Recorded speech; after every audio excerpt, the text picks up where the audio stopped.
Hi friends, welcome आहे तुमचं माझ्या चॅनलवरती, ज्याचं नाव आहे लक्ष्मी देवकदे. तर माझं आता सांगणं फक्त मुलींना नाही बरं का. म्हणजे ज्यांचे लग्न जमलेत किंवा जमणार आहेत त्यांच्यासाठी मला सांगायचं आहे.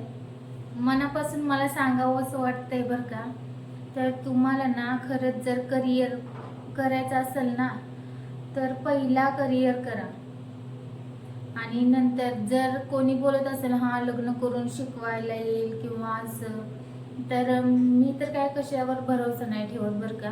कारण का मला चांगला अनुभव आलाय. कारण का मी तर कोणावर कधीच भरोसा ठेवणार पण नाही आणि ठेवलेला पण तो फिनिश झाला. त्यामुळं म्हणते मी, जर तुम्हाला खरंच करिअर करायचं असेल तर तुम्ही लग्नाच्या भानगडीत पडू नका. आणि जर करिअर वगैरे काय करायचं नसलं तर लग्न करू शकता, पण दुसऱ्याच्या भरोशावर राहू नका. दुसरं कोणावर डिपेंड राहू नका की हे लोक मला शिकवतील किंवा पुढं म्हणजे सपोर्ट करतील. पण सपोर्ट करणारी पण खूप आहेत बरं का, मी पण बघितले, पण आमच्यात तर नाहीत कोण सपोर्ट करणारी बरं का. पण काही काही लोक किती सपोर्ट करते, सुनांना, मुलींना, सगळ्यांना सपोर्ट करते. बाबा आहे आम्ही, तुम्ही टेन्शन घेऊ नका, इकडचं आमचं आम्ही इकडं व्यवस्थित राहतोय, तुम्ही स्वतः सगळं करा, स्टडीकडे लक्ष द्या, असं सांगणारे पण खूप आहेत. पण काही लोकांनी मला इतकं टॉर्चर केलंय ना की तुला साधं पोलीस सुद्धा होता आलं नाही. इतकं म्हणजे मला स्वतःला एवढं कमी फील केलं सगळ्यांनी. पण तेच तेच तुम्हाला सांगायचं झालं तर की लग्नाच्या अगोदर काय बोलले की शिकवतो आम्ही, आणि नंतर काय बोलले आमच्याकडून काय होत नाही शिकवायचं. मग अगोदर मोठं मोठं बोलले शिकवतो आम्ही, शिकते तर शिकवते, असं बोलले होते हे लोक. आणि नंतर काय बोलायला लागले की आमच्याकडून काय होत नाही शिकवायचं आणि आम्ही पाठवणार पण नाही. तर मग मी माझ्या भावाला सांगितलं असं असं म्हणतेत, म्हटलं अगोदर शिकवतो बोलले आता नाही म्हणतेत, मग काय करायचं. तर मग माझा भाऊ काय बोलला, मी भरतो पैसे अकॅडमीमध्ये, फक्त पाठवतेत का तरी बघ. तर हे लोक नुसते पाठवायला सुद्धा तयार नव्हते बरं का. हे लोक नुसतं पाठवायला सुद्धा तयार नव्हते. पैसे आम्ही भरतो म्हटलं तरी सुद्धा. तरी पण थोडे दिवस गेलं, घरात किरकिर वगैरे व्हायला लागली, त्यामुळे मी शांत बसले. परत थोड्या दिवसांना मीच रिक्वेस्ट केली मिस्टरांना की मी जाते, तुम्ही नका भरू पैसे, वाटल्यास पण मला जाऊ द्या. तरी पण नाही होय नाही होय म्हणत मी गेली. तर नंतर तिकडं पण असं कॉल वगैरे आलं ना, सारखी भांडणं म्हणजे कॉल आल्यावर कधीच असं म्हणजे व्यवस्थित बोलणं तर कधी नव्हतंच बरं का.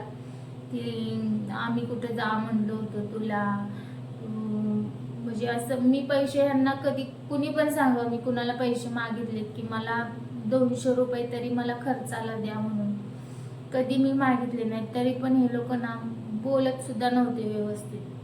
फोन करल तेव्हा भांडण, म्हणजे असं सारखं मेंटली टॉर्चर. असं जर सारखं मेंटली टॉर्चर का म्हणजे असं करायला लागल्यावर कोणाचं मन लागणार अभ्यासामध्ये सांगा. स्टडी करू वाटेल आपल्याला, तुम्हीच सांगा. आणि हे लोक नंतर मला इतकं बोलायला लागले ना की तू एवढे दिवस राहिले तिथं, मग तुला साधं पोलीस पण होता आलं नाही, हे करता आलं नाही, ते करता आलं नाही. तर ते पण झालं. नंतर मग थोड्या दिवसानं काय झालं, भरती वगैरे दिलेली मी अगोदर पण, म्हणजे पालघरलाच मी ह्याच्या अगोदर पण भरती दिलेली. तिथं मी 6 मार्कात बॅकला राहिले. पहिले सेकंड भरती दिली होती तेव्हा, आणि 6 मार्कामध्येच बॅकला राहिलेली. नंतर अजून म्हणलं परत करता येईल, पण नंतर थोड्या दिवसानं लग्न पण झालं. आणि लग्न झाल्यानंतर हे सगळं चालू झालं माझ्या पाठीमागं. मग नंतर काय झालं, MSF ची भरती निघली बरं का. मग हे लोक भावान पण खूप दिवस झालं पैसे भरलेले बरं का. मग आता त्याला पण मागता येईनात. मला असं वाटलं आपण सारखंच मागायचं कसं, आणि इकडं पण मिस्टरांच्या हातात काही नव्हतं. आणि ते कधी तर द्यायचे 500-1000 खर्चायला जाताना, ते पण परत काय पाठवत नव्हते कधी जाताना. ती पण एकदा का दोनदाच दिलेली. ते पण म्हणलं असू ते, नकोच म्हणलेलं मला, नको ते पण नको, फक्त व्यवस्थित बोललं तरी काय वाटत नाही ना. पण नंतर काय झालं, MSFची भरती निघली. MSFची भरती निघल्यानंतर मग माझ्याकडं पैसे नव्हतेच, मी गावाकडेच आलेली, तर पैसे पण नव्हते माझ्याकडं. आणि भावाला तर मी सारखं मागू नाही शकत ना, वाईट वाटायला लागलं माझं, मलाच कसं तरी वाटायला लागलं. मी सारखंच उठसूट काय मागायचं, एखाद्या वेळेस तरी ह्या लोकांनी द्यायला पाहिजे. म्हणून मग मी काय केलं, मंगळसूत्र होतं बरं का, मंगळसूत्र मग ठेवायला मी घरातल्या एका ह्याला नेलं आणि एका व्यक्तीला नेलं घरातल्या, आणि सांगोलमध्ये जाऊन मंगळसूत्र ठेवलं.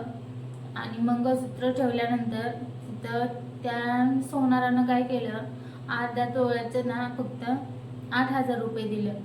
मग 8,000 दिल्यानंतर त्यातलं मी 7,000 अकॅडमीमध्ये भरले आणि ते 1,000 त्याच्यामधले, आणि माझ्याजवळ थोडेफार होते ते, तेवढ्या करून ना मी मुंबईला जाऊन आले.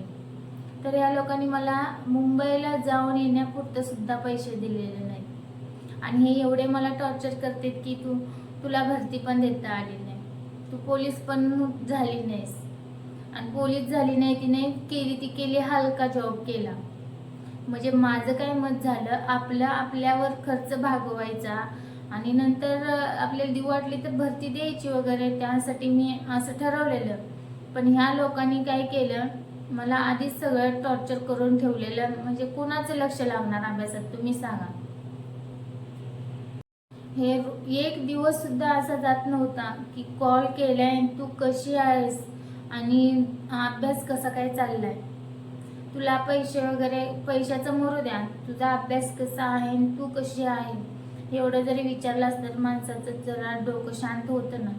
सारखं टॉर्चर टॉर्चर टॉर्चर करून नंतर अजून अपेक्षा ठेवतात. कारण का मला तर काही पण करून करायचंच होतं, पण ते झालं नाही ना माझ्याकडून. मला असं बसलं तरी पण तेच विचार येत होते, हे सारखे का भांडतात मला असं समजून का घेत नाहीत. मग मी काहीतरी करते सगळ्यासाठी किंवा आपल्या फॅमिलीसाठी तरी काहीतरी करते, तर हे लोक मला सपोर्ट का नाहीत करत. मला खूप वाईट वाटायचं बरं का.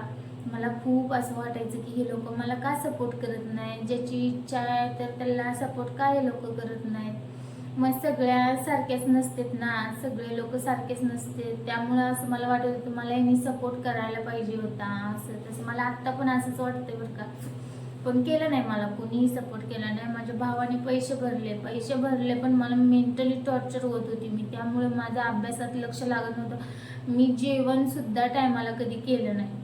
जे माझ्यासोबत होते त्यांना माहीतच आहे, टायमाला मला जेवण मला भूक सुद्धा लागत नव्हती. सारखं उठसूट तेच विचार, क्लासमध्ये गेलं तरी तेच विचार, हे सारखे का भांडतील मला. एक दिवशी तर म्हणायचं ना, कशी आहेस तू, तुझं म्हणजे तुझं स्टडी कसा चाललाय विचारलं तर किती भारी वाटेल ना, मन लागल का नाही अभ्यासात, सांगा बरं. तर हे लोक तेवढं पण विचारत नव्हते. फोन केल्यावर हां तुला कोण जा म्हणलं होतं, तुला आम्ही आमच्यानं होत नाही शिकवायचं म्हणलं होतं, मग पहिला आम्ही बोललो होतो शिकवतो म्हणून, मग आता होत नाही आमच्यानं, नाही हे असे करायला लागली बघा लोक. किती मेंटली टॉर्चर केलं असेल मला, माझं मन ना इतकं काय काय येते ना माझ्या मनात. वाटत होतं की काय म्हणून आपण उगच आपल्या करिअरकडे लक्ष द्यायला पाहिजे होतं. असं तसं भाऊच पैसे भरतोय तर लग्नाची काय जरूरत होती, नंतर पण आपण करू शकलो असतो ना. तर लय बेकार असं वाटत होतं काही मला. पण ह्या लोकांनी ना एवढंच मला वाईट वाटलं की यार हे लोक जॉब लागला असता तर ह्याने म्हणजे हे केलं असतं का, पेमेंट माझ्या माहेरी दिलं असतं का, सांगा बरं. मी पण माझ्या म्हणजे संसारासाठीच करत होती ना, तर ते पण तसं केलं.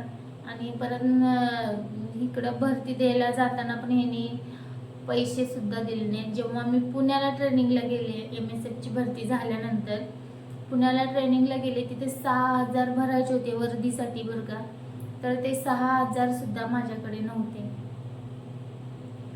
ट्रेनिंगला जाताना सुद्धा ह्या लोकांनी दिलं नाही तर बघा मग कसे डेंजर लोक आहेत. मिस्टरांच्या माझ्या हातात तर काहीच नव्हतं, माझ्या मिस्टरांच्या हातात काही नव्हतं, दुसऱ्या लोकांच्या हातात होता कारभार. त्यामुळं तर मी तिथून काय केलं, पुण्यात ना शिवाजीनगरला गेले माझ्या चुलत्याच्या तिथं. चुलत्याकडून जाऊन मी 5,000 आणले. माझ्याकडे काहीतरी होते असे करून 5,000 का 4,000 काहीतरी आणले होते. आणि ते मग परत माझ्या भावानंच दिले बरं का, ते पण ट्रेनिंगचे पैसे पण त्या चुलत्यांचे महागारी माझ्या भावानेच दिले. तर तिथून शिवाजीनगरला जाऊन परत येऊन परत पैसे दिले, तिथं जमा केले आणि मग ट्रेनिंगला स्टार्ट केला. एवढ्या हालत बेकार कंडिशनमधून बाहेर आले तरी सुद्धा माझ्या नशिबात ना स्वतः कमवायचं म्हणजे नाहीच वाटते. माझ्या नशिबात किती मी करायचा प्रयत्न करते पण नाही, नो सक्सेसच नाही. खूप वाईट वाटते कधी कधी, माहिती का, आपण एवढं करतोय मग एवढं कशासाठी केलं आपण, एवढं काय काय केलं, अकॅडमी केल्या, कॉलेज केलं, हे सगळं कशासाठी केलंय. शिकले नसते तरी बरं झालं असतं वाटतं. तेवढं 4थी 5वी केली असती, लिहाय वाचाय पुरतं आलं बस झालं ना, तेच कामाचं आहे. आता मुलांचा अभ्यास गेला, तेवढं वाचायला आला असतं तरी बस झालं असतं ना. एवढ्या दिमागाचं दही करायचं, शिकायचं आणि पुढं परत बोंबलत घरी बसायचं भांडे धुवत. ते काय जॉब गेला तरी पण भांडे धुवायलाच लागते ती, पण तरी पण सांगते मी एवढं डोकं खराब होऊस तर शिकून काय फायदा मला वाटते. मी काय जास्त नाही शिकले पण तेवढं तरी मला ते पण वाया गेल्यासारखं वाटायला लागले. एवढं शिकलेलं पण काय करायचं. सपोर्ट करणारी माणसं पाहिजेत पोरींनो, नाहीतर लग्नाबिग्नाच्या भानगडीत पडू नका. खरंच तुम्हाला मी सांगते, कारण का खूप मोठा अनुभव मला प्रत्येक गोष्टीत अनुभव आला. प्रत्येक गोष्टीत कोण सपोर्ट करत नाहीत बाबा, परके तर अजिबात करत नाहीत रे देवा.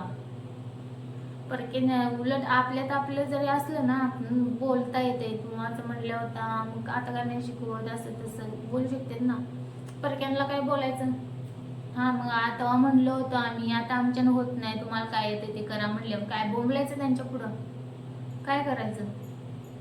एखादं घरातलं करते त्याला नाही रे हो, काय कोण सपोर्ट करत नाही, कोण काय करू सुद्धा देत नाही. नुसतं टॉर्चर करते, नुसतं मेंटली टॉर्चर करते. म्हणते बघा तुमच्या मनान बघा म्हणते, आणि नंतर पाठीमाग ना काड्या खूप असते. आम्ही कुठं नको म्हणतोय असं म्हणते. परत दुसऱ्या लोकांना म्हणजे भरवायला पण तेच असते. त्यामुळं कुणावर भरोसा ठेवायचं दिवसच नाहीत आता आजकाल. तर खरं सांगते मी, तर डोक्याला ताप झालाय नुसता. काहीतरी करायला गेले तर सपोर्ट करणार पाहिजे ना सगळे. आता काय बोलू, आता वाईट येते तोंडात माझ्या, पण काय बोलून पण काय फायदा नाही अशा लोकांना. जे व्हायचं ते झालंय. आता फक्त आता बोलून मन मोकळं करायचंय, बाकी काय नाही. फक्त बोलायचं आणि शांत बसायचं झालंय. झोप सुद्धा येत नाही. मी आता म्हणजे आताचा ब्लॉग मी कधी शूट करायला लागले बा, आता पोरं झोपवलेत मी, 10:54 झाले, 11 वाजलेत रात्रीच्या.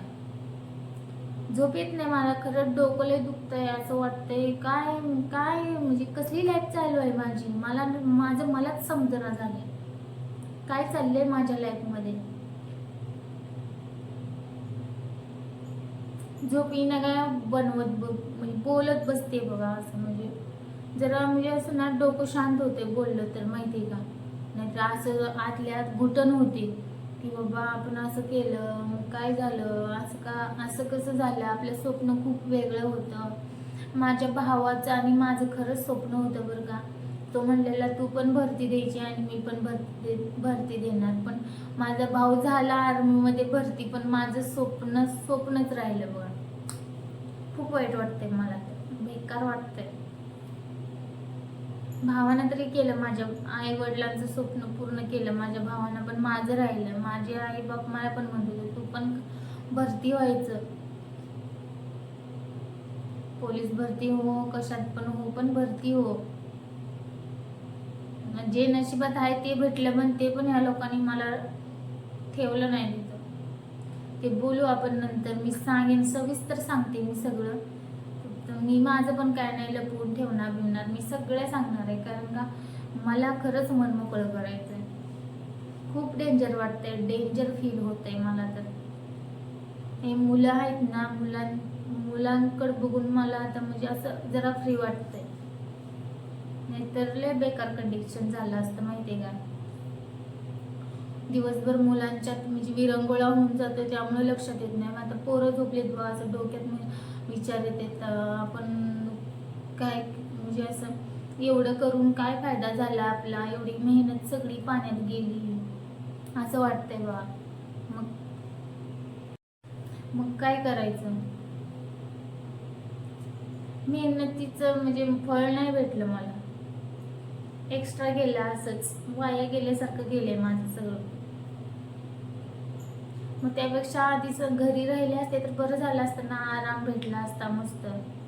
मग कुठलं घरी तर काय, कशाचा आराम, काय काम घरातलंच तेवढं. पण काय सांगू तुम्हाला, काम असू दे पण घरात ना शांतता असल्याशिवाय ना थांबू वाटत नाही घरात. काम काय नाही, खायला भरपूर घरात असते, सारखं जर किरकिर किरकिर चालू असली ना थांबू वाटत नाही घरात. मला तर थांबू वाटत नाही बाबा. मला वाटतं एक टाइम जेवायला नसू दे पण शांत पाहिजे घरात, किरकिर नसली पाहिजे काय बिनकामाची, असं वाटतंय मला. लय डोक्याला ताप झालाय माझ्या तर. आणि ते मंगळसूत्र ठेवलेलं आता 3-4 वर्षापाठी, मग आता घेतले सोडून.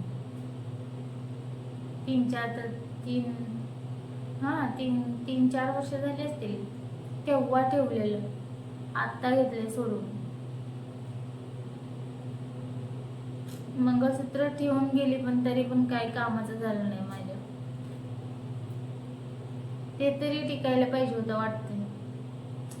आता माझ्या काय फ्रेंड्स वगैरे आहेत, सोलापूरला ट्रान्सफर करून घेतले त्यांनी बरं का. तर ह्या लोकांनी ते पण मला करू दिलं नाही की हलकी नोकरी आहे तुझी, हलकी नोकरी आहे म्हणून ते पण मला सोडून द्यायला लावलं. अरे आपण ज्या ह्याच्यावर आपलं पोट भरतं ना ते हलकन भारी नसतं रे. तुम्हाला लोकांना कसं समजत नाही. असं रोज एकाच्या बांधाला खुरपं घेऊन जाण्यापेक्षा ते बरं होतं ना. आपलं घर चालवणं शिल्लक राहिलं तर काय प्रॉब्लेम काय आहे. घर झालं तरी बास झालं असतं ना. मग आता दुसऱ्याची वाट बघायची, मला कोण देते पैसे. आपण कुठं बाहेर चालल्यावर कसं दुसऱ्यांची वाट बघायला लागते की बाबा आपल्याला दिलं तर जाता येईल ना आपल्याला. बघा आता कोणी फ्रेंड सर्कलमध्ये कोण बोलल्या मैत्रिणी वगैरे, चला आपण एकत्र सगळ्या, म्हणजे आमच्या गावाकडे यात्रा वगैरे असतात बरं का. मी कधीच जात नाही, कुठल्याच यात्रेला जात नाही. मला मैत्रिणी माझ्या म्हणते तू कुठल्याच यात्रेला कसं काय येत नाही, सगळ्या पोरी येते त्या, पण मी कधीच जात नाही. असं वाटतंय ना आपण उगाच जायचं. बाकीच्या पोरी कशा म्हणजे असं ते काय हे नाही त्या, पण त्या जरा छान आहे त्या ना, त्यामुळं त्यांचं म्हणजे मिस्टर वगैरे चांगले जॉब वगैरे करते. माझा पण नवरा काही मला कमी नाही करत, देते तर.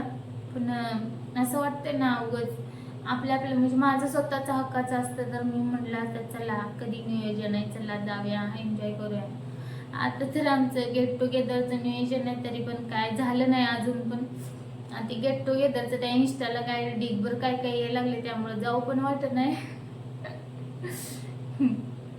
काय आपला काय संबंध नाही चला. पण आम्ही सगळ्या मुली बनवणार आहे बरं का, कोण पोरं वगैरे कोण नाही ती येणार, त्यामुळं म्हणते मी. तसा पण काय संबंध नाही कोणाचा काय. आणि बघायचं तरी पण गेट टुगेदरचं प्लॅनिंग करायचं म्हणते त्या, तरी पण नाही होणार. कारण का एक गेली बाहेर, कोण मुंबईला पुण्याला कुठं कुठं असते, त्या कोणाची मुलं लहान आहे ती. त्यामुळे आता गेल्या वेळेस करायचं होतं दिवाळीच्या अगोदर काय तर झालं प्लॅनिंग, पण त्यावेळी मी प्रेग्नेंट होती, म्हणजे त्याच्या अगोदर जरा 3-4 महिना केलं होतं प्लॅनिंग करायचं म्हणत होत्या सगळ्या. त्यावेळी काहीतरी होतं बघा, काहीतरी होतं माझ्या लक्षात नाही आला. त्यावेळी आलेल्या तर आम्ही पण म्हणलेलं बाबा आपल्याला काही जमत नाही प्रेग्नेन्सीमध्ये, तर मी नाही जाऊ शकत कुठं. आणि आता तर बाळ मोठं होईपर्यंत तर मी तर कुठं जाणारच नाही. त्यांना म्हटलं तुम्हाला जमत असलं तर तुम्ही करा म्हटलं, मला तर काय नाही जमत यायला. तर मग काय झालं काय माहिती, आणखीच कॅन्सल झालं त्यांचं. आता जाईल अजून 1 वर्ष 2 वर्ष जातील सहज, सगळ्यांचं नियोजन होईपर्यंत. तर मग झालंय सगळं असं, काय करायचं मग. टेन्शन येते, खूप टेन्शन येते मला. हे लोक बोलून पण दाखवते, त्रास पण त्यांनीच दिला मला, कशात मन पण लागू दिलं नाही मला. कशात प्रत्येक अपयशाच्या मागे यांचा हात आहे. काय करायचं. जे झालंय, जे नशिबात आहे ते पण मला यांनी करू दिलं नाही. काय भरवून शेवटी झालं, म्हणजे भांडणं झाली ती झालीच. बोलूया आपण अजून नेक्स्ट व्हिडिओमध्ये, मी सांगेन सविस्तर सांगते. आता इथून स्टार्ट आहे, मी सांगते सगळं. बघूया मग पुढं. सांगा कोण चुकतंय कोण बरोबर आहे, खरंच माझी काही चूक होती का, खरं तुम्ही पण सांगा बरं का, खरंच मी चुकले का, मी चुकते का दुसरं कोणाचं चुकतंय हे पण सांगा बरं का. मी सांगणार आहे पुढच्या व्हिडिओमध्ये सगळं व्यवस्थित सविस्तर सांगते मी. काही लोक म्हणतील हिचा आहे तर हिनं लपवून ठेवला, असं होतं तसं होतं, पण ते पण मला क्लिअर करायचंच आहे. कारण का खूप लोकांचा गैरसमज झाला आहे, असं झालं तसं झालं. तर ठीक आहे, मी सगळं सांगणार आहे, मी काय लपवून ठेवणार नाही, सगळं सांगणार आहे. सगळ्यांचा गैरसमज दूर करणार आहे मी.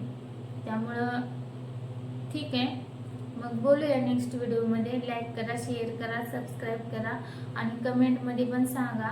आणि बेल आयकॉनवर क्लिक करा आणि ऑलवर क्लिक करा, म्हणजे माझ्या प्रत्येक व्हिडिओची नोटिफिकेशन तुमच्यापर्यंत येत राहील. थँक्यू.